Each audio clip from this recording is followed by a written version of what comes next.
I'm grateful to be here today and would like to publicly thank Dr. Canis Nicolau, who is my former student and orchestra director here at this fine institution, and Dr. Chad Stebbins for this invitation. This topic today took on new meaning for me this past week when I was informed that one of my colleagues, a composer, conductor, teacher, mentor, friend, and all around wonderful human being passed away a week ago Sunday. And with your permission, I would like to dedicate this talk to him, to his memory, and ask for a brief moment of silence because I know we are short on time.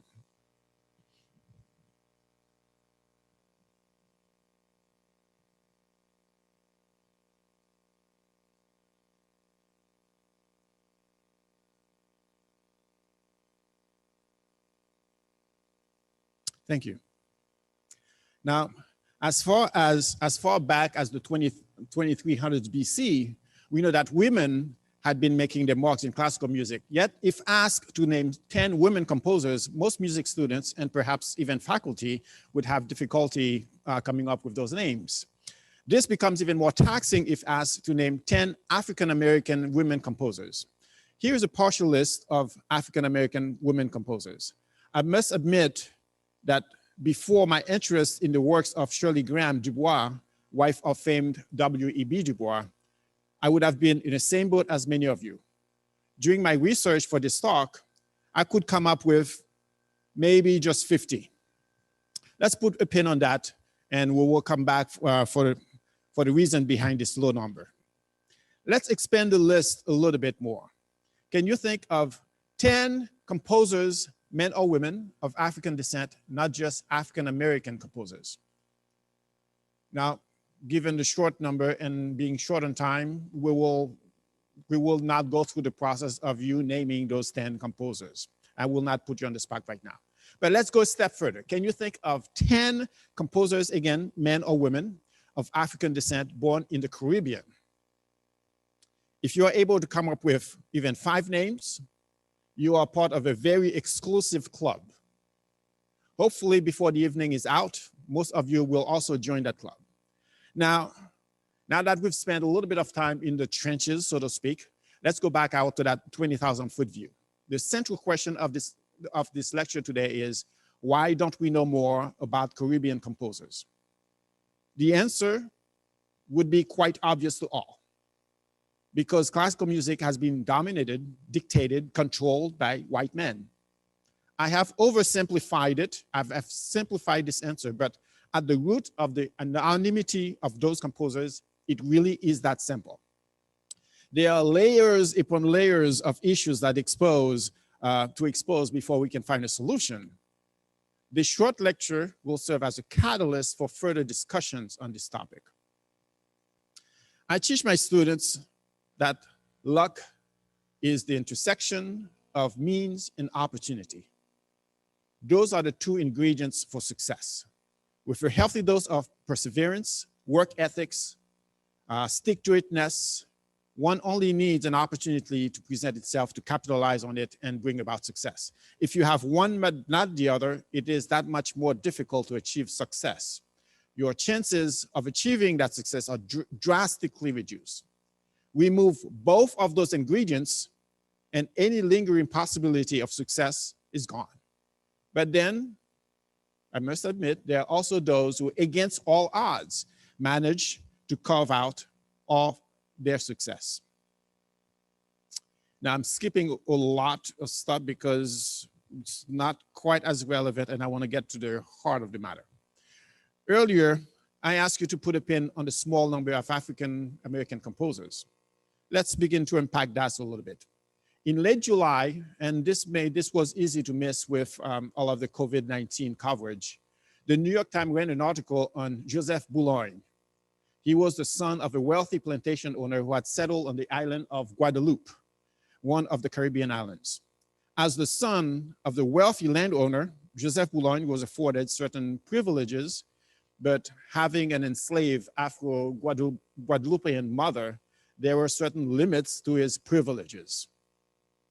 Around the age of 10, Joseph traveled with his parents to France, just begun his, shall we say, refinement. He was enrolled at an elite school and received a well-rounded education that included music and other art forms and sport. He was quite the athlete and became a champion fencer. His flair and effortless ability to defeat his opponents caught the attention of Louis XV, who would later defy the Code Noir and name him Chevalier de Saint-Georges. Code Noir, what is that? The Code Noir, or Black Code. It was instituted by the earlier Louis XIV in 1685. It's a decree that restricted the benefits afforded certain non-white citizens. You can read between the lines here. The Chevalier de Saint-Georges name stuck to the chagrin of many in the French court. He became the leader of the Légion Saint-Georges, the first all-Black military squad in France and perhaps even all of Europe, fighting for equality and against France's slave trade laws. Boulogne's exploits were legendary and even reached the ears of John Adams in the Americas, clear across the Atlantic. Little is known about his musical education, but we know for sure that come 1770, he became prominent with his two violin sonatas and especially the two violin concerti. His standing and popularity in the music field would later earn him the directorship of the Académie Royale de Musique. Then came trouble. We're not talking about the John Lewis good trouble kind, but related. Even in enlightened and civilized Paris, La Ville des Lumières, the city of light, musicians refused to take orders from a mulatto. Joseph Boulogne persevered and would later form the Concert de la Loge Olympique, which would become France's best known orchestra. The increased pigmentation of his skin interfered with more success. More racial hostility would force Joseph Boulogne to become an activist and give up many of his musical dreams. He would die in his 50s, a much more reduced man than from his glory days just 2 decades earlier. Today, along with his title of Chevalier de Saint-Georges, Joseph Boulogne has also been nicknamed the Black Mozart for the striking similarity between the two composers. A side note here. In my view, many of those nicknames, and we will see that over and over, notably with Ludovic Lamotte, the Haitian pianist. He was dubbed the Black Chopin. All of those nicknames often sting as an effort to diminish a Black or brown composer by elevating the apparent superiority of the white one. Never mind that in this case, Boulogne was 11 years older than the young Wolfgang. Those of you who will be logging in or attending in person the upcoming concert this Friday will have an opportunity to hear one of Chevalier de Saint-Georges' symphony in its entirety. But in case we have something else on your plate that day, here is a small sample of Boulogne's music performed by the Musai Remix Ensemble in Portland, Oregon.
My apologies to all of the purists out there for stopping in the dominant key. And if you don't know what I'm talking about, it won't bother you. We have just peeled off the outer layer of this onion.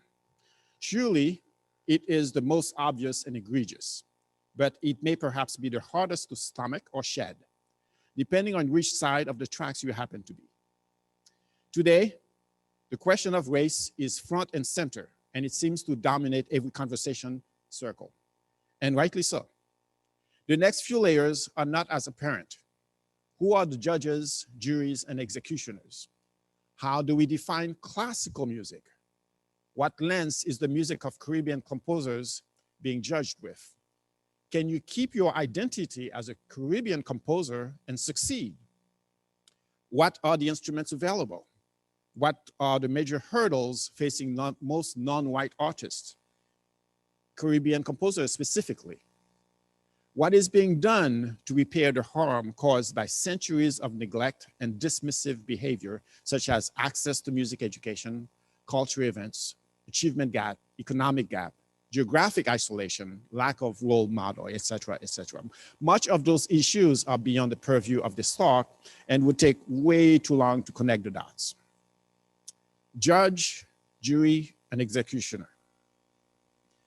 I mentioned earlier that for centuries, classical music was dominated by white men. Rules were set in place to prevent others, women or non-white, entry into this exclusive club. Though most women were given a rudimentary education in music, the rationale was not for them to pursue it as a profession, and certainly not to compete with their male counterparts. A woman who showed aptitude for an instrument was put on display as part of their entertainment, or better yet, to enhance her dowry. Once she had secured her husband, in many cases elevated her social status, she was to use her talent to entertain and please her husband and his friends. Not anymore. Yet, as you can see, I will show you a long list of women composers later, to borrow from Maya Angelou's poem, Still They Rose. It is a bit more complicated if you happen to be non-white with little access to music education. In the plantation days, slaves were not formally trained in music, so they were left to figure it out on their own, but on their own time. Those who successfully learned to play an instrument might have been given certain privileges, entertaining the master and his friends in the big house, and spared from hard labor. Jury. The type of music they sung, what we know as the Negro spirituals, would never be taken seriously or deemed worthy of the stage if it weren't for a certain well-known composer copying their style and ethos to come up with his own melody. His pupils added the title and words to the tune, Going Home, et voila. We have one of the most iconic melodies.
In this setting, this melody, equally as soulful as its Negro counterparts, quickly climbed to the chart to become one of the most recognizable melodies.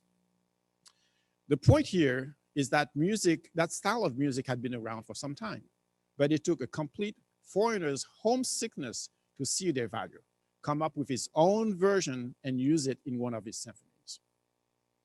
Though Dvorak was heavily criticized at the time for using what sounded like slave melodies in his New World Symphony, It was that seal of approval from Dvorak that allowed for that genre to be elevated for the stage.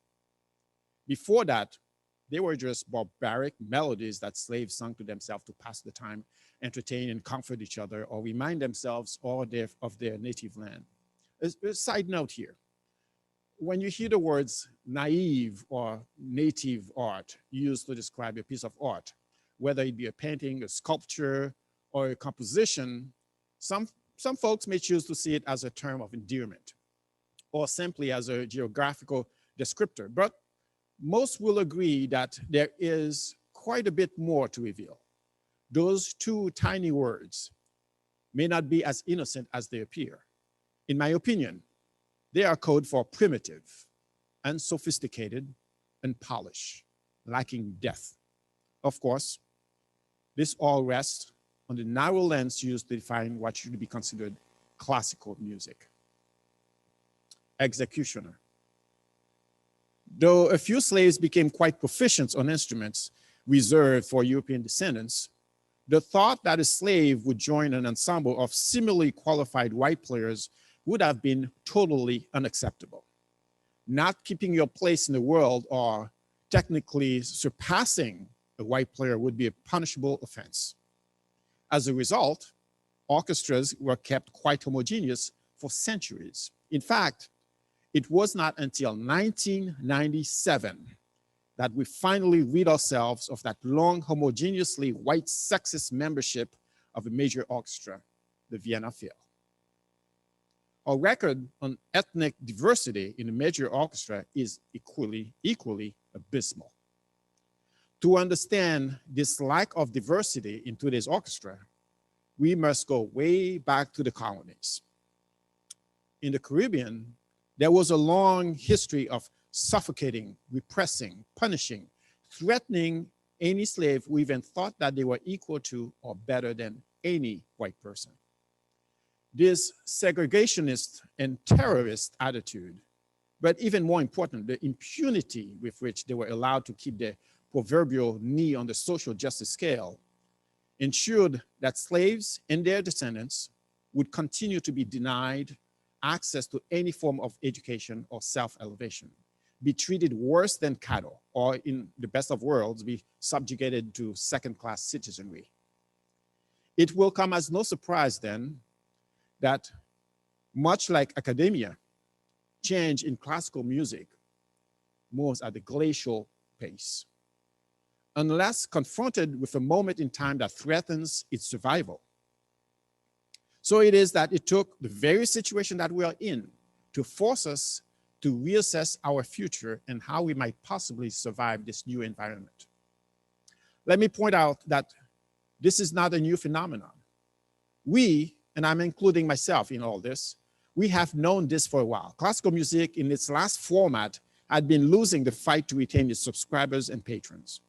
We have known for some time that we needed to do something different. We needed to do something about it. The writing was very clearly written on every wall, but we were too scared to upset the apple cart and be bold. Major orchestras have taken baby steps, including adding new music in their programming, but fell short of educating their audience so that they too could enjoy this ride along with them. With COVID-19, we in the academic world had to quickly adapt and change the delivery of our courses. Similarly, performing organizations across the globe are coming to grips with their new reality. They are fighting for their survival and re-examining how to stay afloat in this socially distanced world. This status quo no longer applies.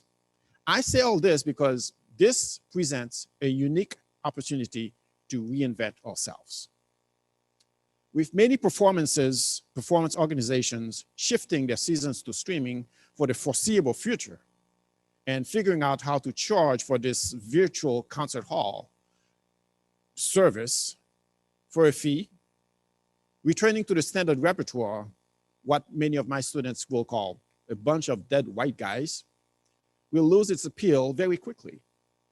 The live feel cannot be replicated in the virtual world.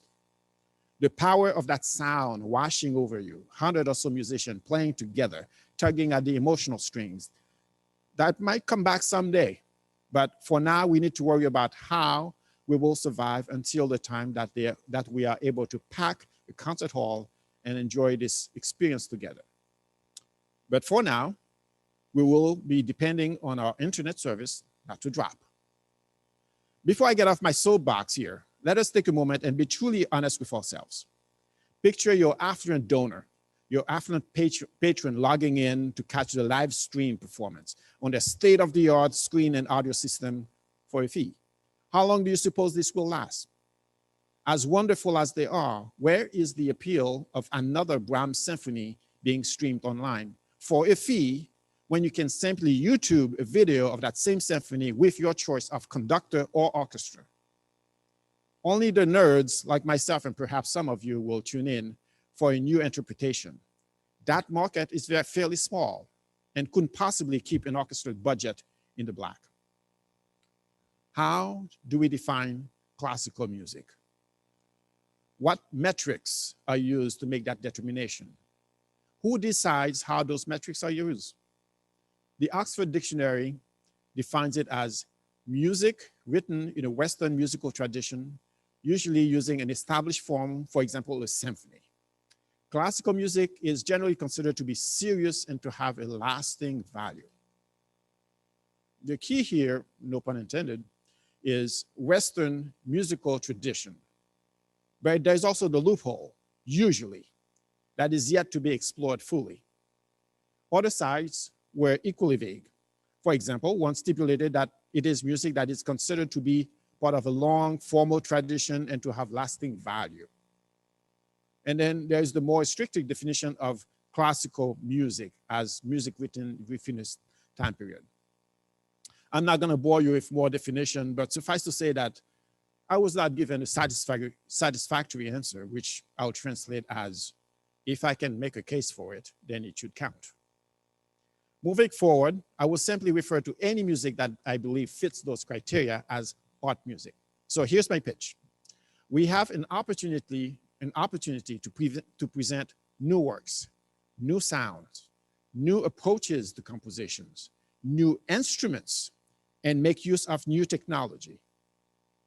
In this next phase, I will present a sampling of Caribbean composers and discuss their appeal and what makes them different and unique. We are short on time, so I'm going to go as quickly as I can, and perhaps even cutting up some of the pieces halfway through so we can catch up. If you need to discuss any of those things, meet me later, and I'll be glad to discuss that further. All right, now for the fun part. We will get to sample the music of some of those composers. You'll hear a variety of works, some for solo piano, others for chamber ensemble, string ensemble, symphony orchestra, vocal ensemble. Much like composers from other cultures, Caribbean composers are equally versatile and do not limit themselves to a single method or genre. There are exceptions to this rule, though. Some composers seem to have chosen to write for their preferred instrument, for a single instrument or vocal combination, but they still present a wide breadth of colors and style. A word of caution here. This is a really gross generalization for the purpose of this talk. You know, there is no one size fits all. And one final disclaimer. The term emerging composers will be used in its broadest possible definition. It's not going to be restricted to the young upstarts. There are composers for centuries past that are only now getting a second chance. Joseph Boulogne was one of such composers. Boulogne music was more readily accepted because it followed the natural progression of classical music. I like to think of composers in four groups. They are the composers who studied abroad and whose writing would either emulate the Western musical tradition or return to their roots armed with compositional techniques learned abroad. There is also another group who either studied at home or are self-taught. They too would either emulate the Western musical tradition as they heard it or stayed in touch with the sound of their native land. Again, a broad generalization for the sake of time. You will certainly detect some different styles. music of Curacao and Aruba. Those tiny Dutch colonies are populated by less than 300,000 people in a combined area of 250 square miles. By comparison, the smallest state in the US, Rhode Island, is 1,200 square miles with a population of 1.1 million people. The art music of Aruba and Curacao is dominated mostly by waltzes with a tropical twist. One of the most celebrated composers is Wim Statius Mueller, born in 1930 and recently passed in 2019. The piece opens in a typical mazurka-esque style, but then it turns the corner with its second theme, and suddenly you find yourselves by the beach sipping a rum cocktail if you're of age. The left hand gives a subtle hint of traditional drumming. This is a technique you'll find replicated time and time again, especially in works for solo piano.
Unfortunately, we got to move on.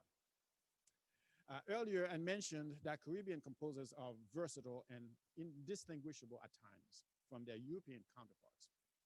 Here is a perfect example.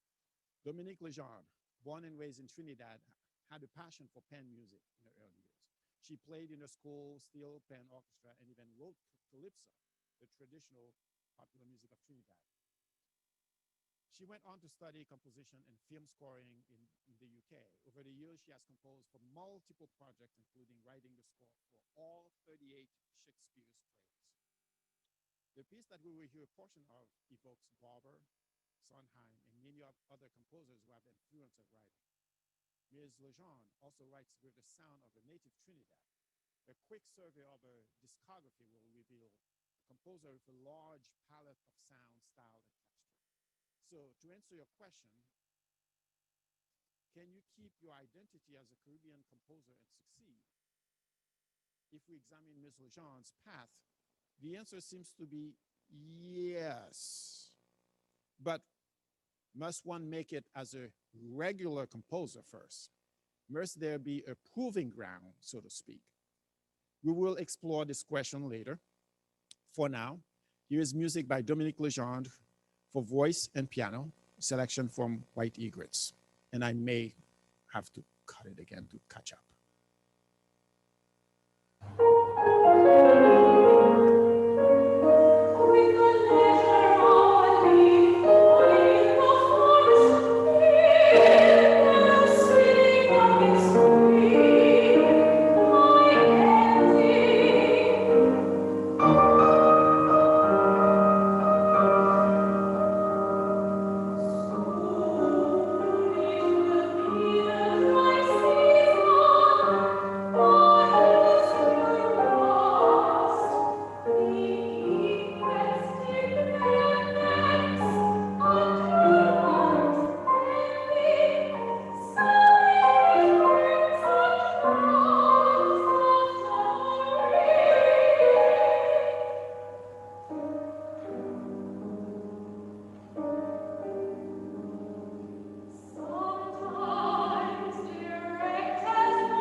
My apologies to Dominique Lejeune, but we must move on.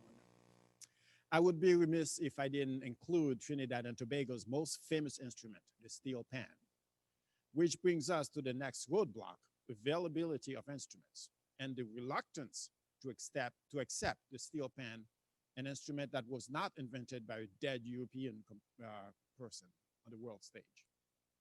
The sound of the steel pan automatically brings you to sun and fun, colorful clothing, carnival, elaborate costumes, sweaty bodies dancing without a care in the world. Is the pan an appropriate instrument for the stage?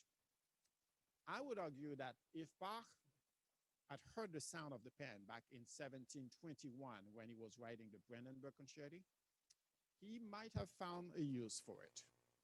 But for now, to bring legitimacy to that instrument, we will have to resign ourselves to arrangement of same composer.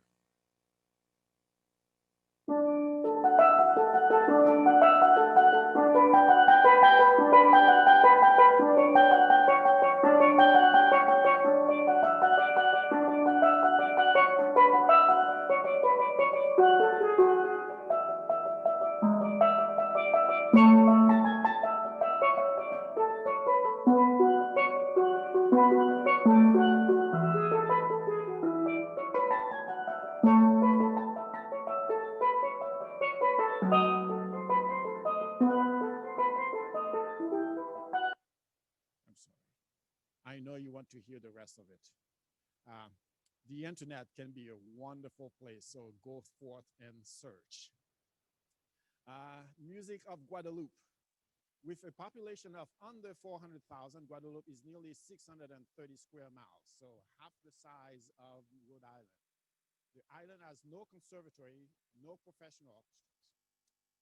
Composers from this island are partial to the ballroom dances, and I quote here, reinvented in a Creole tradition, quadrilles, waltzes, begins, and mazurkas, as cited by Christine Gengelhoff.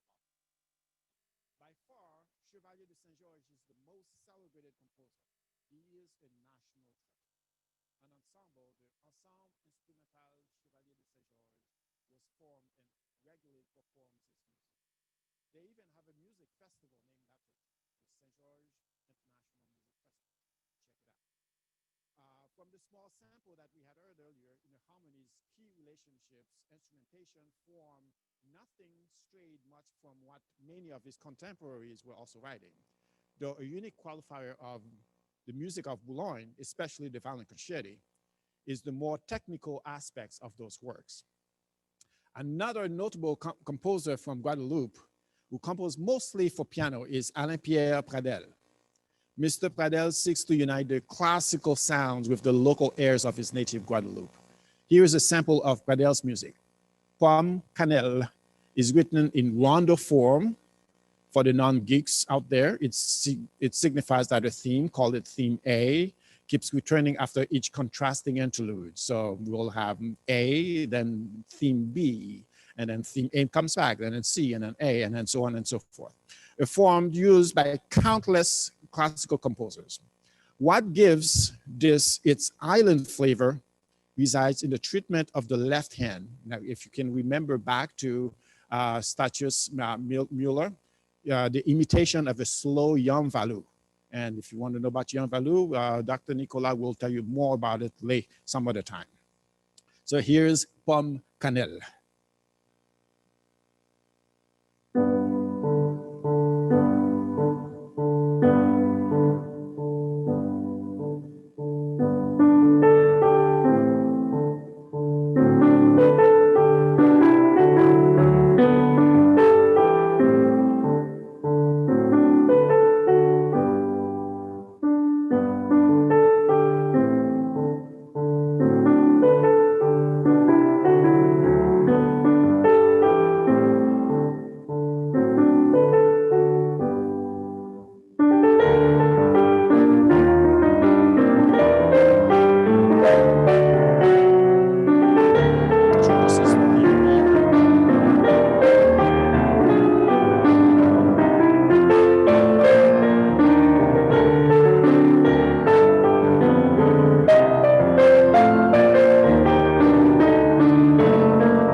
does go on to C and then D and everything, but we've got to move on. Sorry, folks.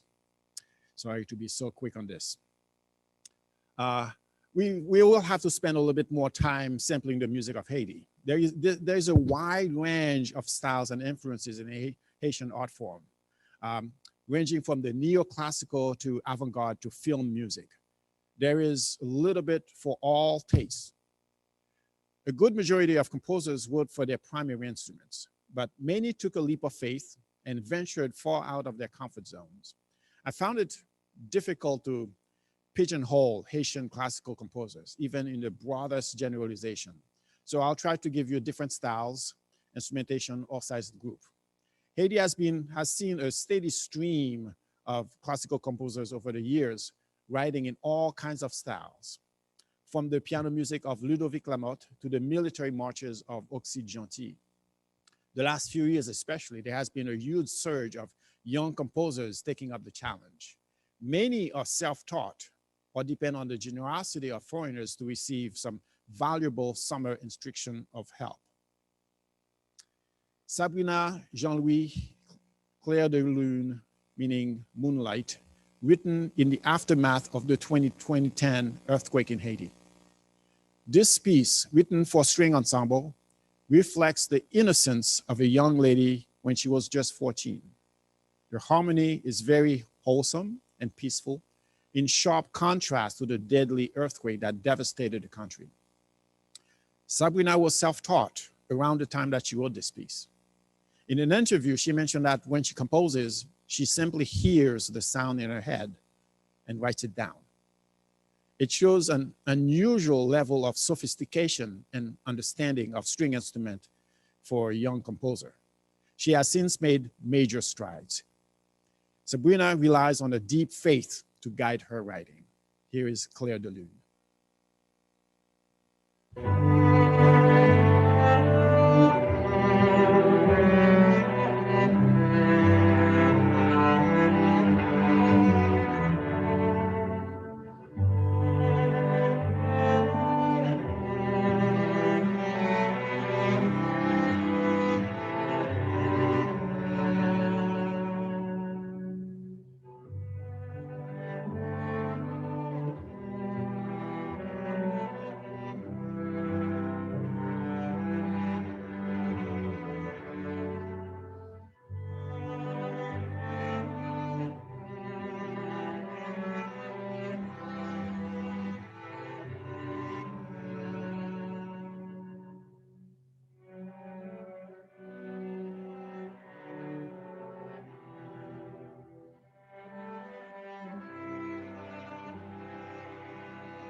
Let me say right off the bat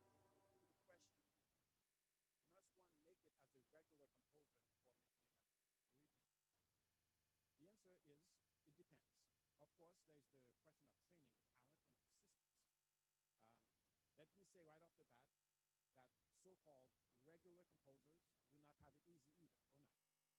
I know many who check all the privileged boxes and yet live in obscurity. The issue is it harder for a Caribbean composer? We learned at the beginning of this talk that women with plenty of talent and training have been denied the opportunity simply for the fact that they were of the wrong gender. Society would not dare seeing a woman in a man's role. That was totally unacceptable. Times have changed, thankfully. Women are still being stigmatized somewhat, but they're slowly breaking that glass ceiling. The fight is equally hard for Caribbean composers, especially those with a certain pigmentation. It's a compounded problem if you are a woman of a certain color. Women, they have studied in the best schools. They have worked hard at their craft, but it simply is rare to hear their music played by major ensemble, unless you can find a niche. William Dawson, an African-American composer and musicologist, said, "I have tried not to imitate Beethoven or Brahms, Franck, or Ravel, but to just be myself, a Negro. To me, the finest compliment that could be paid to my symphony when it has its premiere is that it unmistakably is not the work of a white man. I want the audience to say, only a Negro could have written that."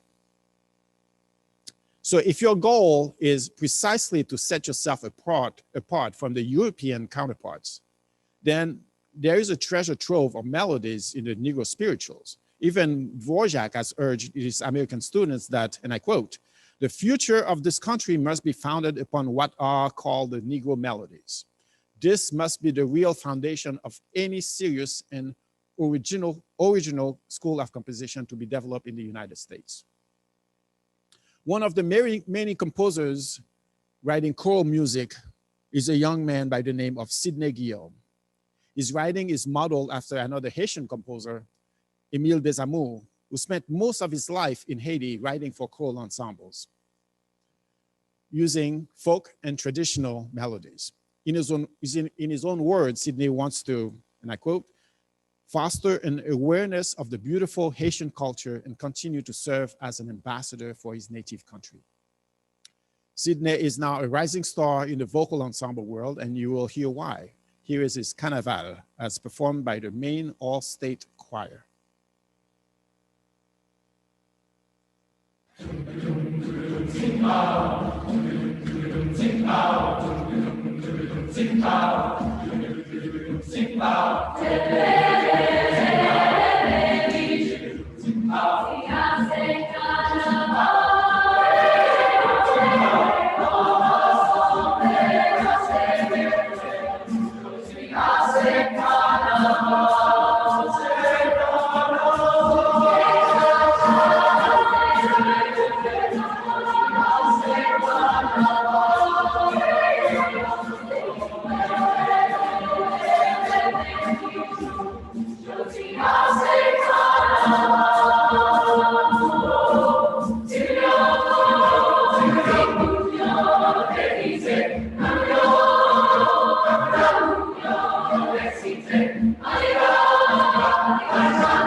Sorry, let's move on. Music of Jamaica. Peter Ashbourne is probably the best Jamaican composer of his generation. He studied at the Berklee School of Music, College of Music, receiving a degree in composition. With a great number of jingles to his credit, Ashbourne has demonstrated that he's equally at ease writing in the commercial world as he is in a formal classical tradition. The piece that we are about to hear, 5 seconds, is an excerpt from his last major composition, 5 Jamaican songs. In this piece, he uses the Jamaican folk songs as his muse.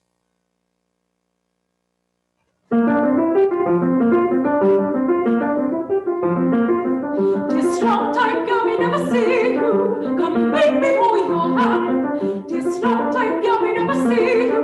Come make me hold your hand. If it don't blossom, don't retreat up because the blossom. Make me hold your hand, yeah.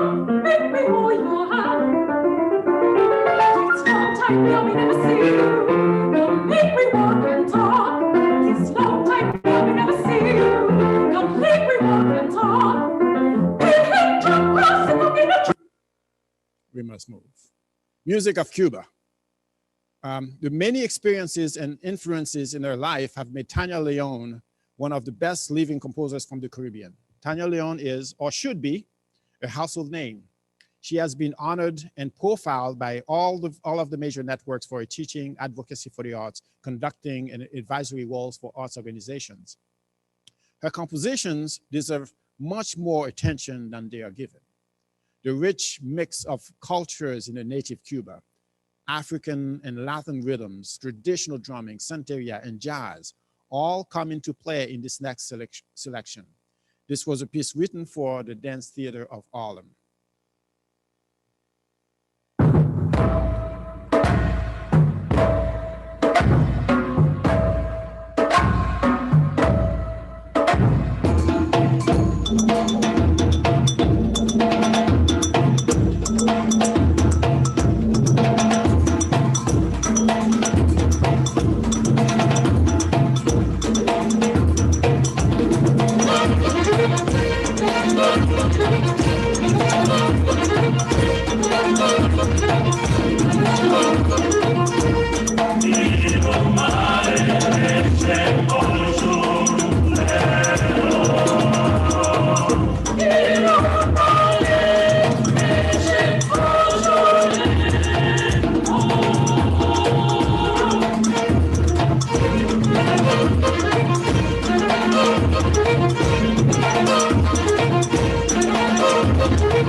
Whereas Tanya Leon drew heavily on African roots in that last piece, Paquito de Rivera relied on the indigenous tradition of Cuba and added a dash of his jazz background to pull off this jam.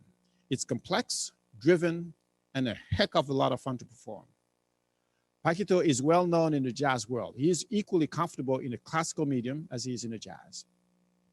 The genius of so many of his compositions is that perfect fusion of genres, working seamlessly. For the final piece of this segment of the talk, here is Paquito Rivera famed Wapango, performed by the Turtle Island String Quartet.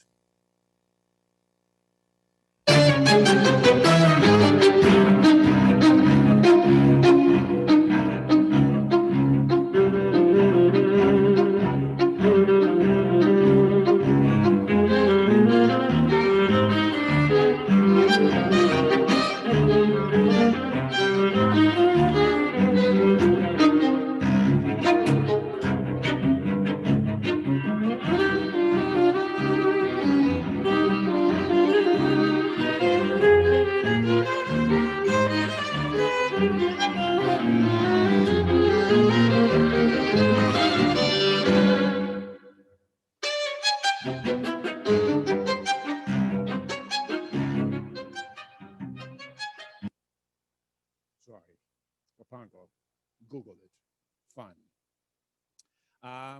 You may have noticed that after the few examples, I moved away from clearly identifying what makes a composition Caribbean. This was by design. My point is the same that I made earlier in this talk. The ethnicity of a composer cannot be determined simply by listening to it or by playing it, by playing his or her composition, unless the goal is precisely that, to be identified as such. So, how is it that talented Caribbean composers are still struggling to find an audience?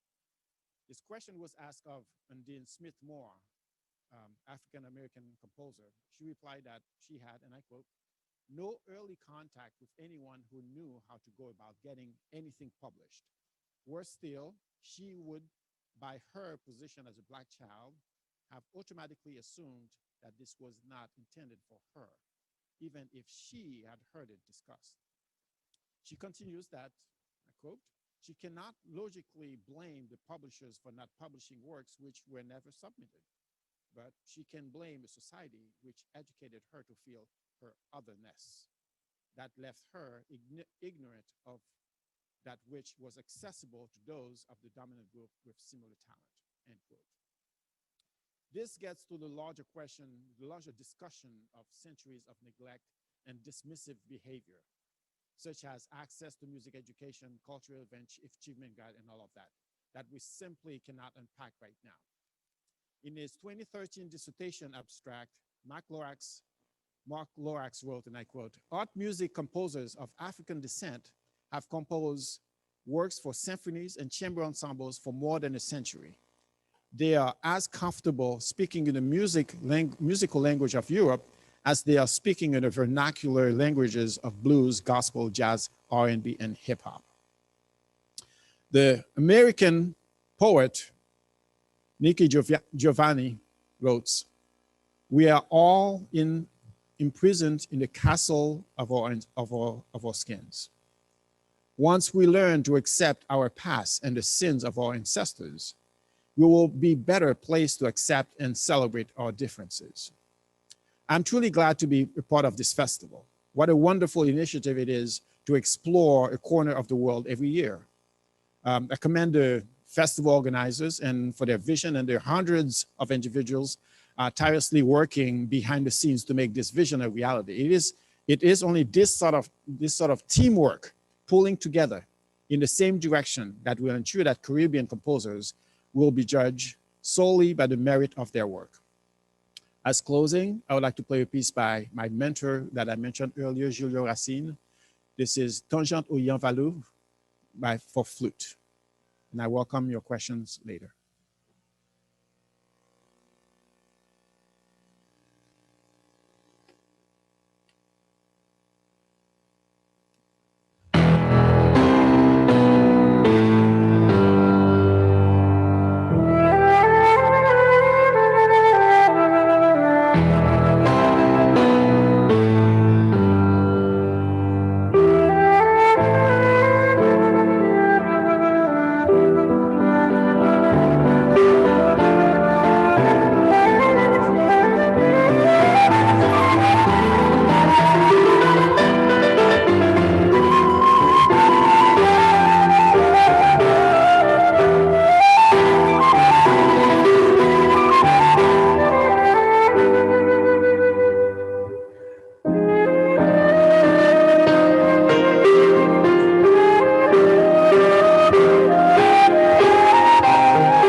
Thank you very much.